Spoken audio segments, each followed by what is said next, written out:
세계가 충격에 빠졌습니다. 당신은 더 이상 중국인이 아니에요. 중국 최고 엘리트 언어학자의 목숨을 건 증언. 그가 폭로한 진실은 상상을 초월했습니다. 중국 정부가 조작과 왜곡을 통해 강탈하려 했던 대상이 바로 우리의 한글이었거든요. 베이징대 출신의 촉망받는 학자는 진실을 밝힌 후 조국을 등지고 한국 땅을 밟았습니다. 한 학자의 양심이 거대한 국가 프로젝트를 무너뜨린 이야기. 지금부터 들려드립니다. 안녕하세요. 저는 장휘천입니다. 베이징대에서 언어학을 전공하고 교수로 일하고 있어요. 주로 동아시아 문자의 역사와 변천 과정을 연구해왔습니다. 한자가 주변국들에 어떤 영향을 끼쳤는지, 각 나라에서 한자를 어떻게 받아들이고 변형시켰는지가 제 관심사였거든요. 그런 연구를 하다 보니 자연스럽게 조선의 문헌들도 많이 접하게 되었고요. 어릴 때부터 저는 우리 중화 문명에 대한 강한 자긍심을 가지고 있었어요. 5000년 역사, 찬란한 문화유산, 그리고 동아시아 전체에 끼친 위대한 영향력. 한자가 일본의 가하나, 베트남의 쯔노메까지 영향을 준 것처럼 우리 문명은 정말 위대했습니다. 그런 제게 운명을 바꿀 순간이 찾아왔어요. 2023년 가을, 베이징의 차가운 바람이 창문을 두드리던 그날. 저는 평소와 다르게 초조한 마음으로 연구실을 정리하고 있었습니다. 사흘 전 문화부에서 전화가 왔거든요. 류제나오 소장님이 박사님과 면담을 원하신다고. 류제나오 소장. 중국 문화부 역사문화연구소장이에요. 중국 학계에서 그를 모르는 사람은 없죠. 권위와 카리스마가 온몸에서 뿜어져 나오는 인물입니다. 도대체 무슨 일로 저를 만나려는 걸까? 밤잠을 설칠 정도로 궁금했어요. 정확히 약속 시간 2시. 문을 두드리는 소리가 들렸습니다. 들어오세요. 문이 열리고 류 소장이 들어섰을 때 저는 가슴이 쿵쾅거리는 걸 느꼈어요.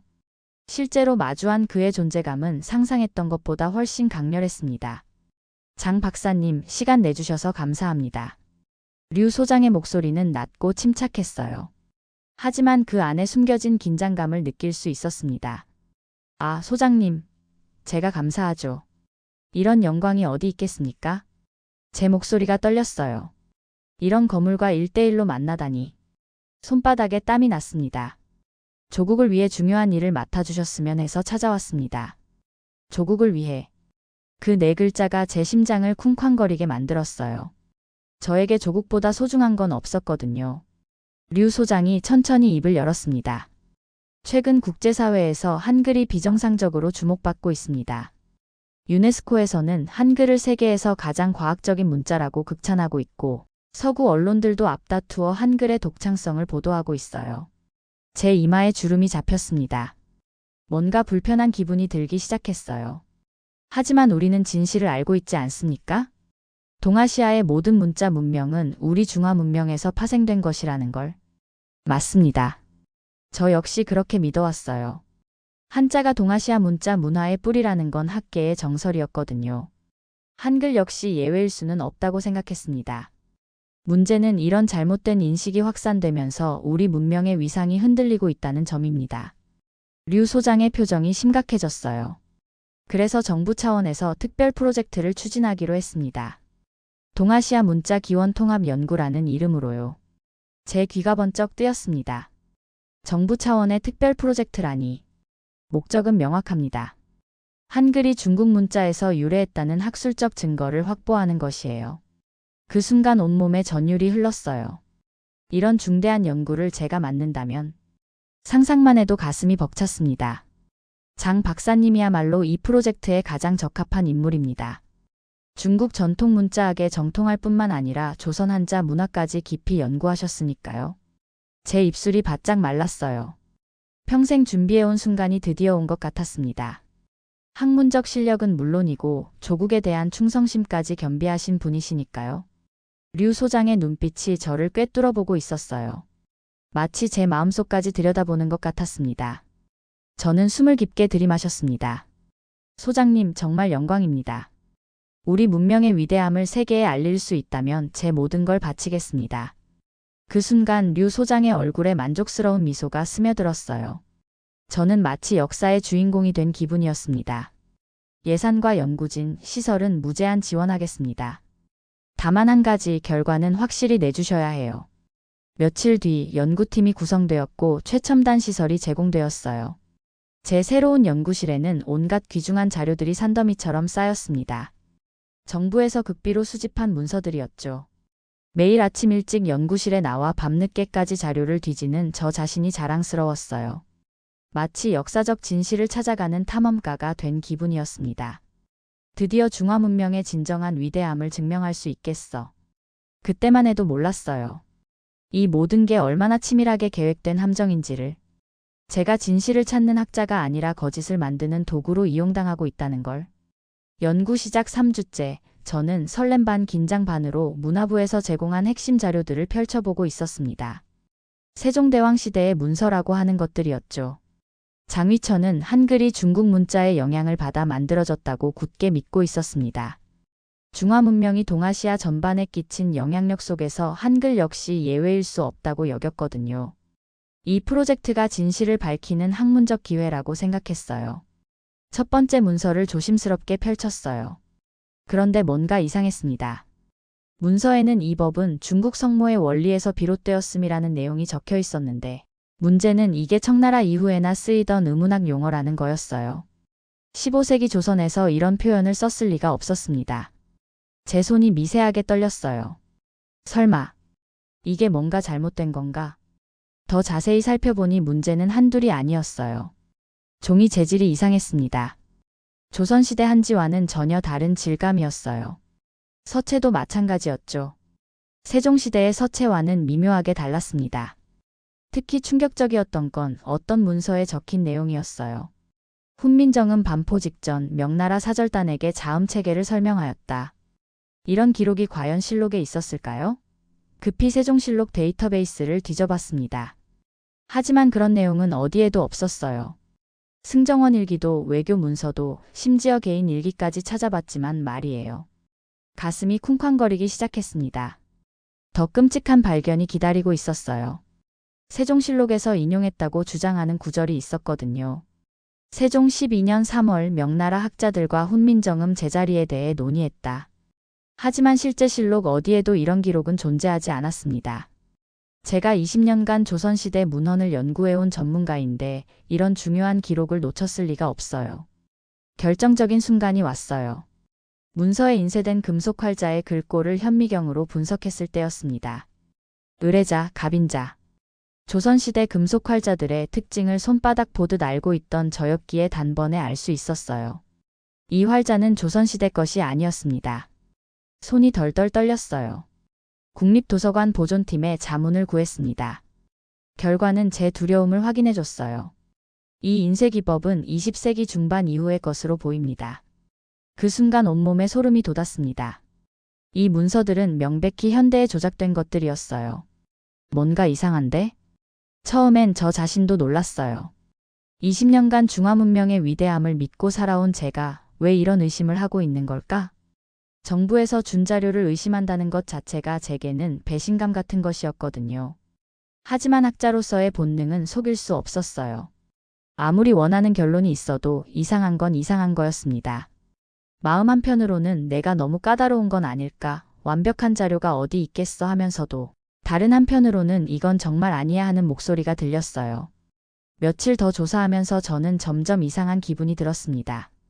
뭔가를 발견하고 싶으면서도 동시에 발견하고 싶지 않은 복잡한 마음이었어요. 혹시 정말 문제가 있다면 어떻게 해야 할까? 그런 두려움도 있었거든요. 밤에 집에 돌아가서도 계속 생각이 났어요. 류 소장의 말이 자꾸 떠올랐습니다. 결과는 확실히 내주셔야 해요. 처음엔 당연한 말이라고 생각했는데 지금 와서 생각해보니 뭔가 이상했어요. 학문에서 결과를 미리 정해놓는다는 게 말이 되나요? 며칠 더 지나면서 작은 의문들이 쌓여갔어요.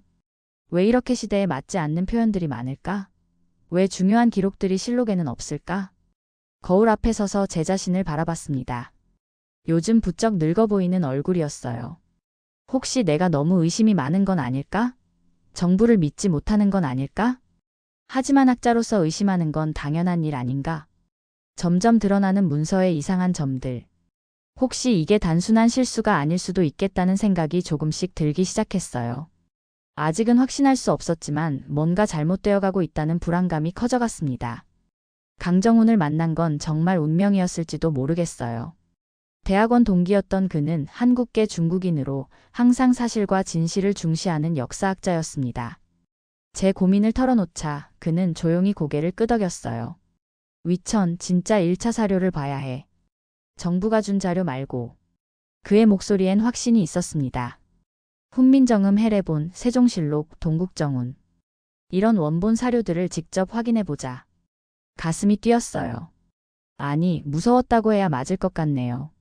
진실을 마주할 용기가 있는지 확신이 서지 않았거든요. 정훈아, 그럼 우리 한국에 가보자. 직접 원본을 확인해야 해. 강정훈이 제안했어요. 중국에서는 진짜 1차 사료를 보기 어려웠거든요. 한국의 국립도서관과 규장각에 가야 원본들을 볼 수 있었어요. 며칠 후 저희는 학술교류 명목으로 한국에 갔습니다. 공식적으로는 조선시대 문헌 연구를 위한 단기 방문이었죠.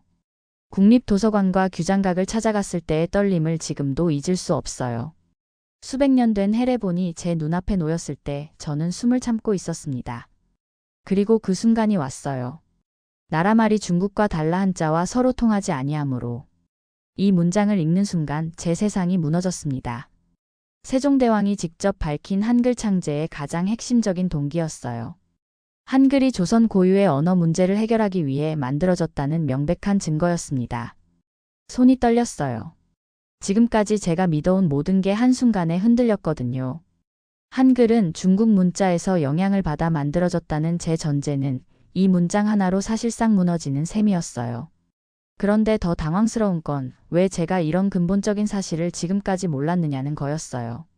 저는 20년간 동아시아 문자를 연구해 왔는데 한글의 가장 기본적인 창제 목적조차 제대로 알지 못했던 거죠. 더 이상한 건 왜 이런 명확한 사실이 중국 학계에서는 거의 다뤄지지 않았느냐는 점이었어요. 분명히 알고 있을 법한 학자들도 많았을 텐데 왜 아무도 이에 대해 이야기하지 않았을까요? 내가 뭘 몰랐던 거지? 강정훈이 조용히 말했습니다. 이게 진실이야. 이게 바로 우리가 찾던 답이고. 더 충격적인 건 창제 원리였어요.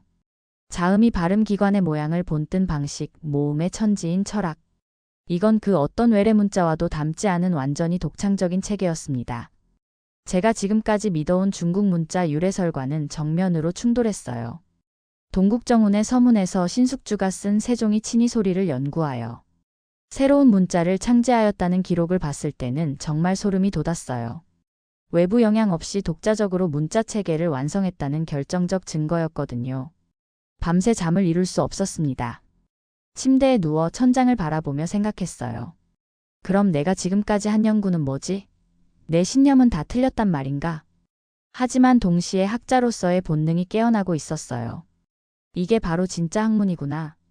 편견 없이 사실을 받아들이고 증거에 따라 결론을 내리는 것. 강정훈의 말이 계속 귓가에 맴돌았습니다. 위천, 진실을 두려워하지 마. 학자라면 진실을 받아들일 용기가 있어야 해.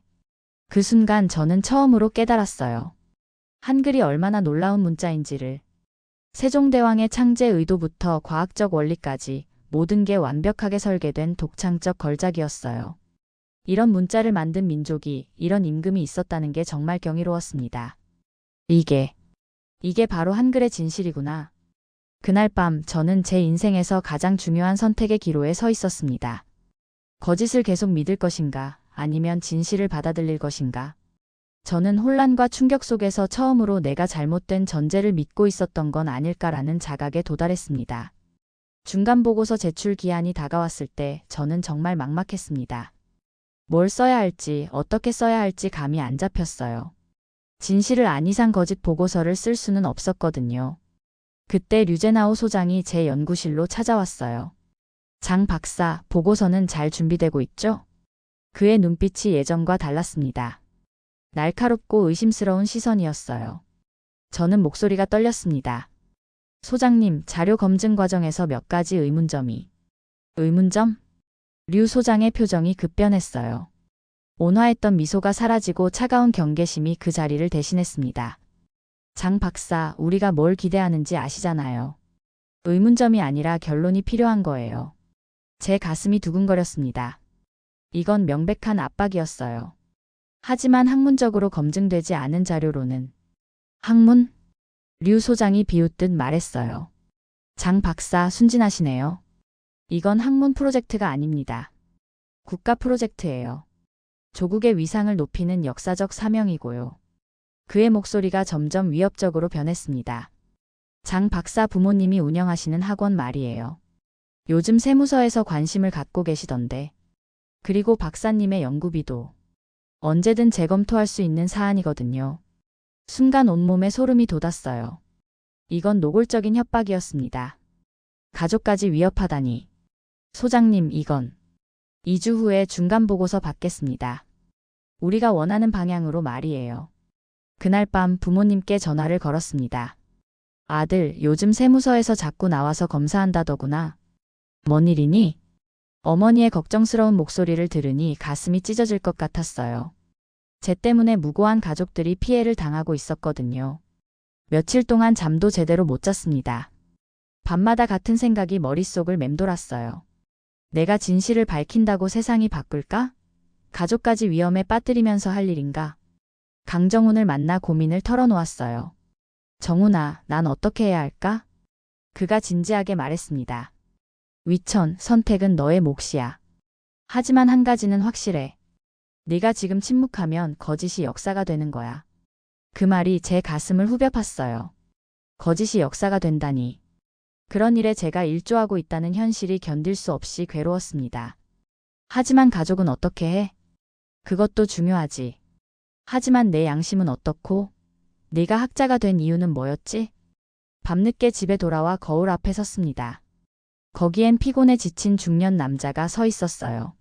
한때는 진리를 추구하겠다고 다짐했던 그 청년은 온데간데 없고 권력과 타협하려는 비겁한 어른만 남아 있었습니다. 내가 정말 원하는 게 뭐지? 그 순간 깨달았어요. 저는 이미 선택한 거였어요. 진실을 안 순간부터 더 이상 예전의 저로 돌아갈 수 없었던 거죠. 제 갈등이 심화되었습니다. 학문적 양심과 조국에 대한 충성 사이에서 고뇌했어요. 수십 번 펜을 들었다 놓았어요. 중간 보고서를 앞에 놓고 며칠째 고민만 하고 있었습니다. 저와 강정훈은 더는 외면할 수 없는 진실을 마주했어요. 정부가 제공한 자료들은 조작된 정황이 뚜렷했고 학자로서 침묵하는 것은 스스로의 존재를 부정하는 일이었습니다. 하지만 류제나오의 압박은 점점 더 노골적이 되어 가족과 장래까지 위협받는 상황이었어요. 특히 제 부모님이 운영하는 학원에 불시 세무조사가 들어가고 제 연구비도 돌연 끊기면서 외부의 압박이 제 내면의 균열을 더욱 크게 만들었어요. 내가 진실을 밝힌다고 세상이 달라질까? 나 하나가 모든 걸 바꿀 수 있을까? 책상 앞에 앉아 계속 이런 생각만 했습니다. 그러던 중 강정훈이 마지막 결단을 촉구했어요. 위천, 우리가 두려운 건 진실이 아니라 진실을 묵살하는 체제야. 그 체제에 복무할 거야? 아니면 맞설 거야? 그건 우리의 선택이야. 저는 마지막으로 다시 한번 원자료들을 분석해 보기로 했습니다. 이번엔 단순한 학술적 검토가 아니라 제 인생 전체를 검증하는 심정으로 훈민정음 해례본과 세종실록, 동국정운을 다시 펼쳐들었어요. 모든 자료가 같은 이야기를 하고 있었습니다. 한글은 완전히 독창적인 문자라는 것을. 마침내 저는 결심했습니다. 나는 지금까지 연구자가 아니었다.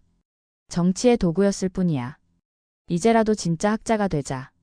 강정훈과 함께 수개월간 모아온 조작 증거들과 실록 대비 자료를 체계적으로 정리했어요. 그리고 해외 언론과 접촉했습니다. BBC, 로이터, CNN은 저희의 내부 폭로에 큰 관심을 보였어요. 몇 차례 인터뷰와 교차 검증을 거친 후 저는 중대한 결정을 내렸습니다. 익명이 아니라 실명으로 하겠습니다. 기자가 놀란 표정을 지었어요.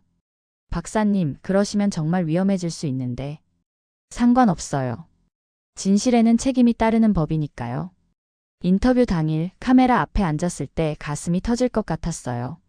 이제 정말 돌이킬 수 없는 강을 건너는 거였습니다. 저는 중국 문화부 한글기원 연구 프로젝트의 총책임자였습니다. 오늘 여러분께 충격적인 진실을 알려드리려고 합니다. 그 순간 저는 더 이상 체제의 도구가 아닌 한 명의 학자가 되었어요. 비록 모든 걸 잃을 각오를 해야 했지만 처음으로 제 자신이 자랑스러웠습니다. 중국 정부는 한글의 기원을 조작하려 했습니다. 하지만 한글은 그 누구도 흉내낼 수 없는 독창적이고 과학적인 문자입니다. 카메라 너머로 전 세계에 진실이 전해지는 순간 저는 진정한 해방감을 느꼈어요. 이제 더 이상 거짓말을 할 필요가 없었거든요. 저는 모든 걸 걸었고 이제 되돌릴 수 없는 강을 건넜어요. 극도의 두려움과 심리적 압박 속에서도 저는 더 이상 도망치지 않기로 했습니다. 그 순간 진실은 더 이상 두려움의 대상이 아니라 유일한 해방의 문이라는 것을 깨달았어요.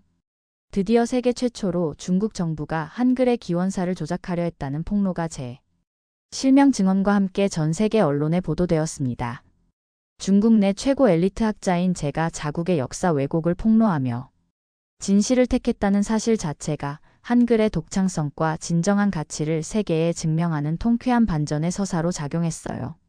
보도가 나간 다음 날 제 휴대폰이 미친 듯이 울렸어요. 하지만 축하 전화가 아니었습니다. 협박과 욕설, 그리고 해고 통지였어요. 장위천, 당신은 조국을 배신했소. 매국노, 서방의 앞잡이, 온갖 악플이 쏟아졌어요. 중국 인터넷에는 저를 비난하는 게시물들이 넘쳐났습니다. 하지만 이상하게 무섭지 않았어요. 오히려 후련했습니다. 드디어 제가 제 목소리를 낸 거니까요. 로이터와 BBC 보도 후 중국 내 대대적 비난과 보복이 시작되었어요. 문화부에서는 즉시 재해고를 발표했어요. 연구소 해고, 출국 금지, 수배령까지 내려졌습니다. 장위천은 국가 기밀을 누설한 중대한 범죄를 저질렀다. 공식 발표문에는 그렇게 적혀 있었어요. 하지만 그러나 국제사회와 유네스코의 지지가 확산되기 시작했습니다. 유네스코에서 성명을 발표했어요. 한글의 독창성과 과학성은 이미 세계적으로 인정받은 사실이다. 어떤 정치적 목적으로든 이를 왜곡하려는 시도는 용납될 수 없다. 세계 유수의 대학들이 잇따라 저를 지지하는 성명을 냈습니다.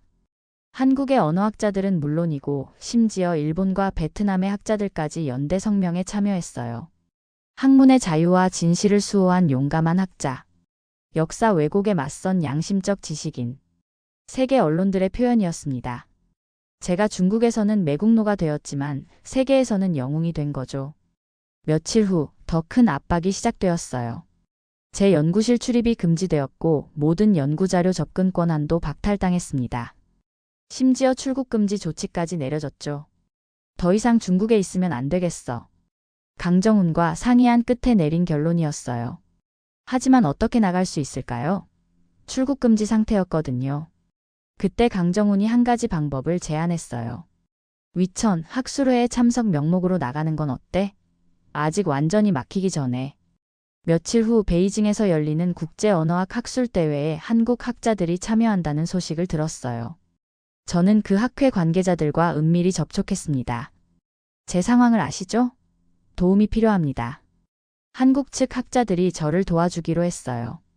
학술교류 연구원 자격으로 한국에 동행할 수 있게 해준 거였죠. 공항에서 출국 심사를 받을 때 가슴이 터질 것 같았어요. 혹시 제지당하면 어떻게 하지? 다행히 아직 학술교류는 막히지 않았던 모양이에요. 비행기가 이륙하는 순간 저는 안도의 한숨을 쉬었습니다. 평생을 살아온 조국을 떠나는 길이었지만 이상하게 슬프지 않았어요. 오히려 새로운 시작에 대한 기대감이 더 컸습니다. 비행기 창문으로 베이징이 멀어져 가는 걸 바라보며 생각했어요. 이제 정말 자유롭게 연구할 수 있겠구나. 한글의 진실을 밝힌 제 선택이 새로운 기회로 이어진 거였어요. 인천공항에 도착했을 때의 감격을 어떻게 표현해야 할까요? 수많은 기자들이 몰려와 있었지만 그들의 시선이 적대적이지 않았어요. 오히려 따뜻했습니다. 장위천 박사님, 한국에 오신 것을 환영합니다. 한글의 진실을 밝혀주셔서 감사합니다. 한국어로 된 환영 피켓들이 눈에 들어왔어요. 그 순간 가슴이 뭉클했습니다. 저를 적으로 여기는 조국을 떠나 저를 영웅으로 맞아주는 나라에 온 거죠. 비밀리에 한국으로 망명에 성공했습니다. 서울대학교에서 연구원으로 초빙되었고 연구를 재개했어요. 한국의 지지와 환영 속에 논문을 발표했습니다. 박사님의 용기와 학문적 양심에 경의를 표합니다. 저희와 함께 진짜 연구를 해보시지 않겠습니까? 처음으로 정치적 목적이 아닌 순수한 학문을 할 수 있게 됐어요. 한글의 창제 원리, 세종대왕의 철학, 조선시대 언어 정책까지 진짜 사료를 바탕으로 한 연구였습니다. 연구실에서 훈민정음 해례본을 다시 펼쳤을 때 이번엔 조작에 대한 의심이 아니라 순수한 경이로움으로 읽을 수 있었어요. 이렇게 완벽한 문자 체계를 만들다니. 한글의 과학성을 연구하면 할수록 감탄이 절로 나왔습니다. 발음 기관을 본뜬 자음 체계, 철학적 사고가 담긴 모음 원리, 조합의 무한 가능성까지. 이런 문자는 세계 어디에도 없었어요. 6개월 후 저는 한글 창제의 독창성과 과학적 원리라는 논문을 발표했습니다. 제가 중국에서 조작에 가담할 뻔했던 그 프로젝트에 대한 완전한 반박이었죠. 논문 발표 당일 강당이 가득 찼어요. 한국의 언어학자들뿐만 아니라 세계 각국에서 온 연구자들까지 모두가 진짜 진실을 듣고 싶어 했습니다. 한글은 그 누구의 영향도 받지 않은 완전히 독창적인 문자입니다. 제 첫마디에 박수가 터져 나왔어요. 이런 박수는 처음 받아봤습니다. 거짓이 아닌 진실에 대한 박수였거든요. 1년 후 더 큰 기쁨이 찾아왔어요. 한국 시민권을 받게 된 거였습니다. 장휘천 박사님, 이제 정말 한국인이 되신 걸 축하드립니다. 시민권 수여식에서 태극기를 바라보며 가슴이 벅찼어요. 태어난 조국은 떠났지만 진실을 인정해준 새로운 조국을 얻은 거죠. 국제학계의 영향력이 확대되었고 한국 시민권도 획득했어요. 그날 밤 한강을 걸으며 생각했어요. 내가 잃은 건 뭐고 얻은 건 뭐지? 잃은 건 많았어요. 조국, 가족, 친구들, 평생을 쌓아온 모든 관계들. 하지만 얻은 것도 컸습니다. 진실, 자유, 새로운 정체성, 그리고 무엇보다 제 자신에 대한 자부심. 상실감에서 환영, 그리고 감격으로 이어지는 감정 변화를 겪었어요. 한국 사회의 포용성과 학문적 개방성을 깊이 느꼈습니다. 서울대학교에서의 첫 강의 날이 다가왔어요. 한국어로 하는 첫 강의였습니다. 아직 발음이 어색했지만 학생들은 따뜻하게 기다려줬어요. 안녕하세요. 저는 장휘천입니다. 강단에 서는 순간 왠지 모를 전율이 흘렀어요. 이번엔 정말 자유로운 강의를 할 수 있었거든요. 오늘은 한글이 왜 세계에서 가장 과학적인 문자인지 말씀드리려고 합니다. 학생들의 눈이 반짝였어요. 자신들이 매일 쓰는 문자에 대한 이야기였으니까요. 학생들에게 한글의 창제 원리와 역사적 의미를 설명했습니다. 그는 훈민정음 해례본에 담긴 세종대왕의 창제 철학, 즉 백성을 위한 문자라는 창제 목적과 발음 기관을 본뜬 자음 설계, 천지인 사상을 담은 모음의 구조까지 조목조목 짚어줬어요. 세종대왕은 백성을 위한 문자를 만들고 싶어 하셨어요. 한자는 너무 어려워서 일반 백성들이 쓰기 힘들었거든요. 그래서 누구나 쉽게 배울 수 있는 문자를 고민하신 거죠. 한 학생이 손을 들었어요. 교수님, 그럼 다른 나라 문자는 참고하지 않으셨나요? 저는 미소를 지었습니다. 바로 그 질문을 기다렸거든요. 전혀 참고하지 않았어요. 오히려 기존 문자들의 한계를 극복하려고 하셨죠. 한글의 자음 체계를 보세요. 이런 방식으로 문자를 만든 건 세계 최초예요. 발음 기관의 모양을 직접 형상화한 거거든요. 이어서 모음 체계를 설명했습니다. 아, 어, 오, 우. 이 모음들은 천지인 사상을 바탕으로 만들어졌어요. 점은 하늘과 땅이 만나는 양의 기운, 가로서는 음의 기운을 표현한 거죠. 한 학생이 감탄했어요. 그럼 한글 한 글자 한 글자에 다 철학이 담겨 있는 거네요. 맞아요. 그래서 한글이 단순한 문자가 아니라 과학이자 철학이라고 하는 거예요. 또한 한글이 창제 당시 어떤 정치적, 사회적 필요 속에서 탄생했는지를 설명하며 세종실록과 동국정운의 사료를 직접 인용해가며 강의했어요. 학생들은 자신이 일상에서 사용하는 문자가 이렇게 치열하고 과학적인 고민 속에서 창제되었다는 사실에 놀라움을 감추지 못했습니다. 강의가 끝날 무렵 저는 학생들에게 마지막 메시지를 전했습니다. 여러분이 매일 쓰는 한글은 15세기에 만들어진 문자예요. 하지만 지금 봐도 완벽하죠? 컴퓨터 시대, 스마트폰 시대에도 전혀 문제없이 쓰이고 있어요. 이런 문자가 또 있을까요? 학생들이 고개를 저었어요. 한글은 여러분의 조상들이 남긴 가장 소중한 유산이에요. 그 가치를 잊지 마세요. 강의가 끝나고 저는 조용히 칠판에 한 문장을 적었습니다. 진실은 언젠가 살아난다. 그 순간 제 가슴이 뭉클했어요. 정말 그렇구나. 진실은 억압받을 수 있지만 결국 살아나는구나. 한 학생이 다가와서 말했어요. 교수님 덕분에 한글이 정말 자랑스러워졌어요. 고마워요. 하지만 이건 제가 한 게 아니라 세종대왕이 하신 일이에요. 저는 그냥 진실을 말했을 뿐이고요. 새로운 세대에게 진실이 전수되었고 후속 연구가 지속되었어요. 치유에서 회복, 그리고 자부심으로 이어지는 감정 변화를 겪었습니다. 한글의 위대함을 밝히려 한학자들의 용기와 진실의 힘을 확인했어요. 지금 저는 서울에서 새로운 삶을 살고 있습니다. 한국 이름도 생겼어요. 장한글. 한글을 사랑하는 사람이라는 뜻이죠. 가끔 후회하느냐고 묻는 사람들이 있어요. 조국을 떠난 것, 모든 걸 잃은 것을 후회하냐고. 전혀 후회하지 않습니다. 오히려 자랑스러워요. 저는 모든 걸 잃을 뻔했지만 진실을 선택함으로써 오히려 더 큰 자유와 자부심을 얻었거든요. 한글은 단지 문자가 아니었어요. 민족의 정신이자 세계가 인정한 유산이었습니다. 그리고 그것을 지켜낸 용기는 역사를 다시 쓰는 출발점이 되었어요. 세종대왕이 백성을 사랑하는 마음으로 만든 한글. 그 한글의 진정한 가치를 세상에 알린 것, 그것이 제가 한국인으로서 할 수 있는 가장 보람된 일이었습니다. 여러분도 한글을 쓸 때마다 기억해 주세요. 이 아름다운 문자 안에 담긴 조상들의 지혜와 사랑을, 그리고 그 진실을 지켜낸 모든 이들의 용기를. 진실은 살아있습니다. 한글처럼 영원히.